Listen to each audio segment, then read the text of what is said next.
here's that tree. I'm on Chavers Place, and they say it's a maple tree, and it split and just wreaked havoc on this neighborhood. And then when it fell, it ended up on this house over here that's now been tarped. And just to give you guys some perspective, these are the remnants of that tree. They're half my size. This is just slices of it right here. Huge tree, guys. The top of this tree was completely torn off. Old says then the storm moved this way, ripping down her fence and eventually blowing out her windows. The RVs you're seeing right here sinking in this water used to be their homes.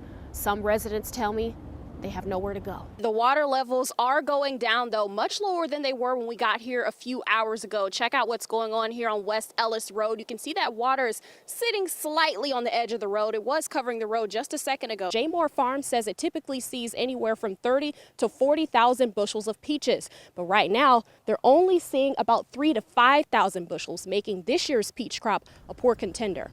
A typical Memorial Day weekend for Aletha Olds and her family. It was around 7 o'clock. The kids were getting ready to go to the beach. They're sitting in the living room, packing. Then all of a sudden, this door blew open. My grandson grabbed the door to shut it and lock it, and he couldn't. The wind just picked him up and threw him back against it. And so I started to help him, and he screamed, "It's a tornado, run, run." But Old says she couldn't do it. She was frozen, terrorized with fear. So in the middle of the storm, her 20-year-old grandson, Austin, took the reins. He grabbed me and dragged me to the bathroom, but glass was shattering everywhere. The double windows over there blew out. Ducking glass and praying they would make it. Olds, Austin, her granddaughter, and a guest got down and crawled to the one room that has no windows. I think that was the best place for us to get, I really do, because there in Austin's bedroom, it picked up his furniture and threw it across the room. They waited for the storm to pass. As if it couldn't get any scarier, they went outside and their jaw dropped again. The roof was completely torn off of this barn. Old says it's worth $60,000 and has been in this family for generations. Look at some of the debris that's just on the floor here, and they don't have insurance. The barn's just totally gone. Despite the devastating damage, not only her family, but all of the animals in the barn and her home are okay. And Old says she wouldn't have known what to do without her grandkids. It's just not something you're prepared for, I guess. We were very lucky. I was just thankful they were here with me. When you can't go over, under, or around it, you try to chop through it. They cut the tree off of the power line that was laying down. It was under a huge amount of tension, and it immediately just sprang up out from under all the debris, and that's when it snapped the top half of the pole off. However, the power lines and poles are no match for the fallen trees in DeKalb County. More than 200 customers on McCurdy Road and Stone Mountain were stuck in the dark for more than a day. They've had to put up the whole new pole, and then they also have reconnect all the wires. Crews wrapped by 6 in the evening, but 30 minutes away in Lithonia, the scene is similar. Neighbors tell me a tree fell here around the same time Friday morning, blocking the only way in or out of the neighborhood. It's a lot of older people in here, older retired people. Quite a few of them is sick.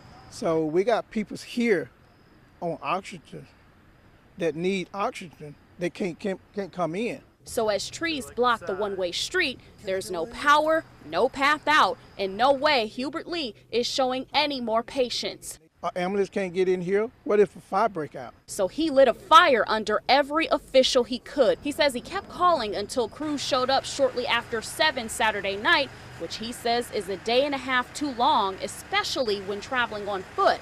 Walk and get your food, or they can't come in because of the tree here. They got to come up here and wait on the Uber. It's not right. It took a dozen workers just to get the lights back on here. The tree, on the other hand, put up a fight that has crews working under the light of the stars.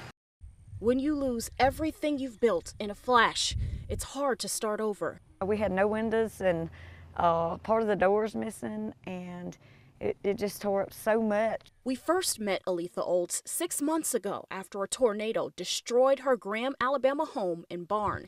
She was nearly caught in the storm herself, but was saved by her grandson. Since then, with no insurance and no money for repairs, things have been at a standstill.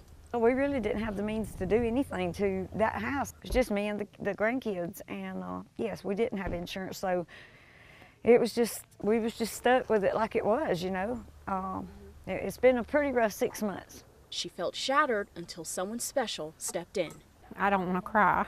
Habitat for Humanity Georgia and Alabama CEO Sandy Pike couldn't let this story go. When I go to bed at night, all I can know is that she's in a cold place. It was critical that we get her out of there as fast as possible. The team got to work. Crews made something happen in 45 days. We received funding in so that I could build 3 new homes in Randolph County in this area. And so immediately within 7 days of receiving those funds, we started construction here. We worked day and night. I was here till 10:30 last night. Oh, Sandy, it's so pretty. Instead of rebuilding, Olds got a surprise, a brand new home 2 miles down the road, fully equipped, fully furnished. Love it. And full of gratitude. Olds has a fresh start just in time for Thanksgiving. And we had friends and family that came in and helped us with landscaping and stuff. Everybody has really, really pitched in and done their part. She's done everything. She's absolutely put everything in there we could need. She told us that our clothes would be all we needed to bring, and she was right.